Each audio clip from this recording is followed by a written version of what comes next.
Hola gente, ¿cómo están? Les traigo otro nuevo video y voy a hablar de un tema súper importante ligado a otro video anterior. Es un tema que hace un tiempo atrás me tocó juntarme con tres amigos y no me acuerdo de qué estábamos hablando en aquel momento y justo se me dio por dar una mini charla extensa, larga, explicativa, como si estuviera dando una clase prácticamente, contando un montón de cosas que están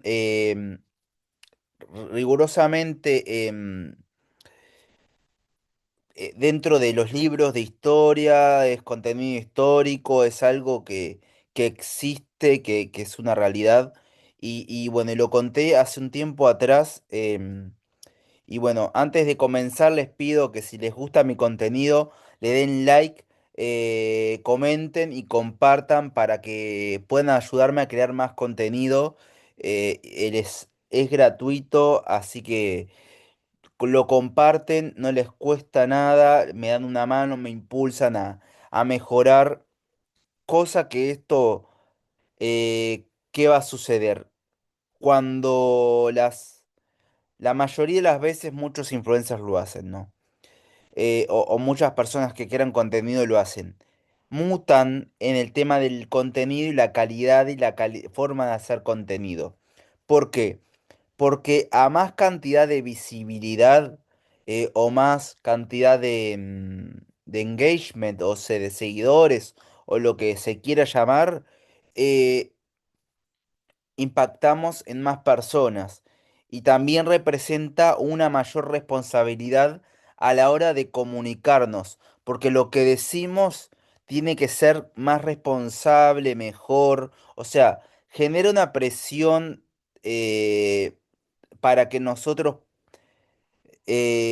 a nivel general, digo nosotros, yo, creadores de contenido, no creadores, personas, demos un mejor mensaje, mejoremos en muchas cosas. Cuanto más personas nos siguen o ven lo que hacemos, eso de alguna forma inconscientemente o genética o no sé de qué manera en realidad explicárselo para que se entienda con simpleza, eso impulsa a que nosotros perfeccionemos, mejoremos nuestros mensajes y todo lo que hacemos.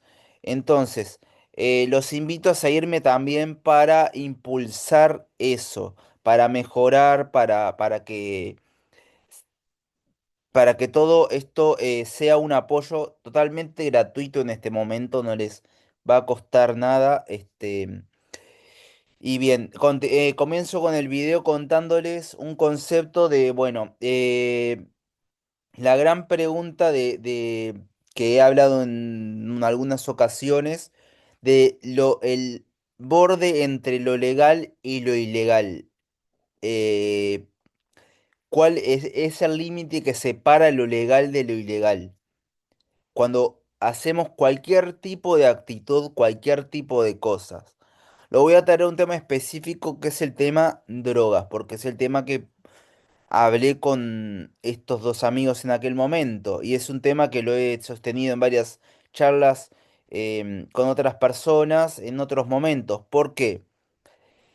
Hace un tiempo atrás me surgió en internet, hace tiempo, alrededor de más de 5 años, pongámosle, apareció una noticia de Gustavo Petro hablando cuando se dio la polémica que estaba existiendo todavía sobre la legalización de la marihuana y la lucha que genera la legalización de la marihuana presuntamente en contra del narcotráfico o de la venta ilegal de sustancias y estupefacientes. Em, en ese momento, la discusión sobre la mesa también, Gustavo Petro, expresidente actual de Colombia, en, próximo a retirarse actualmente eh, por la reelección que hubo, dijo en años atrás, y esto pueden buscarlo y googlearlo. Textualmente habló acerca de legalizar la cocaína. Algo polémico, muy polémico. ¿Por qué? Porque argumentó que legalizar la cocaína, en palabras de él, no estoy diciéndolo de forma partidaria ni de ningún tipo, habló de que en un tiempo atrás, en conferencias a nivel bastante internacional de lugares importantes, se hablaba de que la legalización de determinadas drogas opacaba el mercado ilegal de venta. A mí me pareció horroroso. Hasta la marihuana es aceptable ahora. Pasar de ese tema que lo estaban queriendo poner sobre la mesa hace un tiempo atrás de vuelta, pero fue algo muy finito, muy como un tema que se tocó muy, muy por arriba, al menos que yo entendí luego de que pasó el tiempo de esta polémica y no se trató. No estoy de acuerdo, pero ¿qué pasa? Esto trae a discusión otros temas como por ejemplo pensar qué drogas son legales y qué drogas no, y qué lo hace legal e ilegal a las cosas. Porque la marihuana hoy es legal en algunos lugares y antes se consideraba ilegal. A ver, y esto nos lleva a un concepto histórico también, donde nos podemos a pensar, hay drogas que son legales, por ejemplo, el alcohol y el tabaco o el cigarrillo, digámosle, son legales, sustancias legales, de consumo normalizado. eh, pero hubo una época en que, crean o no, y esto se llamó ley seca, no sé si existió en otros países, sé que en Estados Unidos hubo una época que se llamó ley seca. Estados Unidos tenía la llamada ley seca, creo que fue por la época de los 80, no recuerdo bien. ¿Qué pasó con el tema de la ley seca? La ley seca prohibía la venta de alcohol en todo el territorio de Estados Unidos por considerarlo una droga ilegal nociva para la salud. Bien, este tema fue tan polémico y llevó a que personas que deseaban consumir alcohol llegaran al punto de la ilegalidad de hacer cosas fuera de la ley, del margen de la ley. ¿Qué pasa? En aquella época se inventaron destilerías ilegales que se hacían prácticamente a escondidas de la ley en casas y domicilios de manera muy casera. Y así nacieron, bueno, por ejemplo, lo que más se destilaba era el whisky. em, bueno, de esta destilación casera ilegal nació el whisky americano o el whisky norteamericano, que es el bourbon, que es diferente al whisky escocés o al whisky de otros lugares. Y bueno, esta fue una de las tantas cosas que salió de este tema de la ley seca, ¿no? ¿Y qué pasa? La lucha, ¿qué llevó a retroceder luego que se aprobó la ley seca? La lucha constante y la gran cantidad de recursos que se gastaban en mantener a raya a la gente en esa ilegalidad de la ley seca, donde el alcohol estaba totalmente prohibido, cualquier tipo de venta de alcohol, dentro del territorio de Estados Unidos en aquel momento. Bien.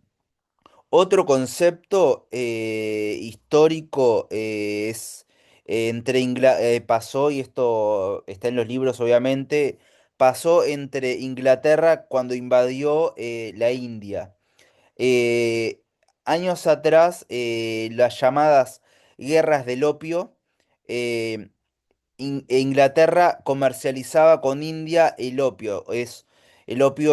No tengo muy claro qué es el opio en realidad, pero los elementos o sustancias opioides son sustancias adictivas y bueno, hubo una época en que este tipo de sustancias eran de carácter legal dentro de Inglaterra hasta que se estableció la prohibición.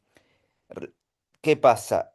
El impacto de pensar que Inglaterra consumía el opio de la India y se instauró la famosa guerra del opio, históricamente aparece en los libros, también marcó un precedente dentro de lo que tiene que ver con la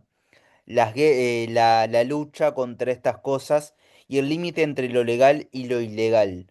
Esto me parece importante remarcar porque, bueno, em, en aquel momento lo más complicado de combatir y por eso se llevó a la legalización progresiva que era muy poco aceptada y continúa siendo muy polémica de la venta de marihuana es la facilidad que existe para tener marihuana en cualquier tipo de lugar y la facilidad de que es una planta con efectos psicodélicos, como hay otros tipos de productos de efectos psicodélicos, existentes, hay hongos, hay un montón de cosas.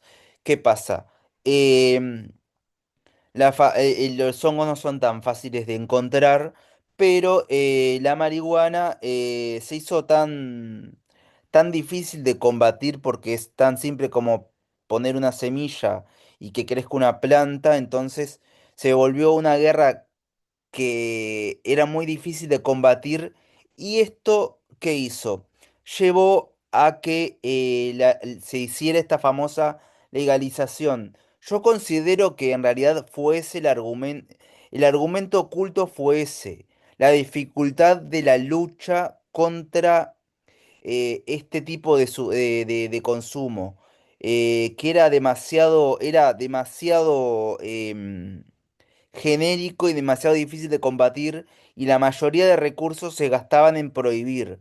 Yo pienso que más allá de lo que puedan decir las noticias, la tele, la política o cualquier otra persona, yo considero que fue esta realmente la amalgama que le dieron del discurso de supuestamente la lucha contra el mercado de la ilegalidad o de la venta ilegal, cuando en realidad la lucha yo creo que fue para no para restar la cantidad para ahorrarse la cantidad de recursos que se gastaba en prohibir este tipo de prácticas, tratándose de simplemente una planta cultivable y que puede crecer de manera natural o de cualquier forma en cualquier lugar sin problema. Entonces esto fue tan difícil de combatir que llevó a pensar que a plantearse la legalidad. Pienso que para mí, en lo personal, ese fue el concepto real que no nos dicen de la supuesta lucha contra la venta ilegal. Que a ver, al menos a nivel de Uruguay, por más legal que sea, sigue existiendo el mercado ilegal porque hay muchas cosas por detrás. Em, por lo tanto, la venta de en farmacias no es totalmente eh, amplia en todos los sentidos, porque todavía sigue existiendo un mercado de venta ilegal. Hoy en día existen clubes canábicos, existen un montón de cosas que autorizan. Y hay una polémica muy importante que yo lo he compartido en muchos lugares y en muchas charlas, en muchos conceptos y en muchas personas, que es el hecho de, bueno, muchas personas se quejan de que, bueno, del olor, el olor que muy fuerte que despide la marihuana, que es prácticamente muy identificativo y a veces molesto y en los espacios públicos. Por lo tanto, les cuento, y esto lo cuento a modo de interés general, en países, si no me equivoco, en Holanda existen clubes canábicos que son parecidos a bares donde a ver, el consumo fuera de esos lugares que vendrían a ser como bares, pero solamente para por consumo de cannabis, especialmente, el consumo fuera de esa frontera, fuera de ese comercio, se considera ilegal. Entonces, obliga a que esos clubes proporcionen un espacio para el consumo de esas personas que se dirigen. Entonces, eso es una alternativa que yo les cuento para que lo piensen y piensen también en el tema de, bueno, si te molesta el olor en vía pública, donde hay niños cerca, obviamente, es un concepto bastante polémico, donde hay niños cerca, familias, y puede ser molesto, esta es una alternativa. Por ejemplo, si no me equivoco, viendo cosas de Japón, sí, no me recuerdo si en China o en Japón, eh, está prohibido fuera de ciertos lugares, está prohibido en vía pública, totalmente prohibido y penado el fumar cigarrillos. La persona fumadora tiene repartidos a lo largo de varios lugares en las ciudades y territorios casetas de vidrio, como unas especies de pecera, donde van los fumadores a fumar ahí dentro para no molestar a otras personas. Hablamos de una cultura japonesa donde los valores y el respeto hacia las normas, y hay otro concepto y otras formas de manejarse. Lo quiero dejar como un precedente, hablar acerca de esto porque me parece sumamente importante también, empezar a plantearse ideas tal vez similares. Lo vivo diciendo hace mucho tiempo. Bueno, ¿te molesta? Todo el mundo veo que se queja del olor de la marihuana, de los espacios públicos, de la plaza, pero veo demasiadas quejas. Queja, queja, queja, queja, queja, incluso políticos que sigo, con los que he compartido charlas y reuniones a través de redes sociales, manifiestan eh, esto como uno de de las cosas que molesta a la gente. Bueno, si nos molesta, quejarnos es fácil. Bueno, ahí les dejo opciones que existen en otros países. Eh, no recuerdo bien en qué momento lo adquirí esa información, sé que fue hace mucho tiempo, y hace mucho tiempo que tengo ese concepto o esa idea o esa sugerencia en la memoria. Pero es una alternativa, porque quejarse a nivel político de la marihuana, del olor, de no sé qué, de acerca de los niños, de los espacios públicos, que pin, que pan, solo quejarse por el hecho de quejarse, eh, es quejarse, no es tomar acción. Bien, lo quiero traer simplemente por hablar de este tipo de conceptos y dejar claro todo esto. Si les interesó, si les gustó, los invito a darle like, a comentar qué les parece lo que estoy hablando, si les parece interesante o no lo que ustedes sientan, a compartir, a etiquetar a la persona que piensan que le puede interesar también. Y bueno, les mando un saludo, espero verlos en otro video. Chau, chau.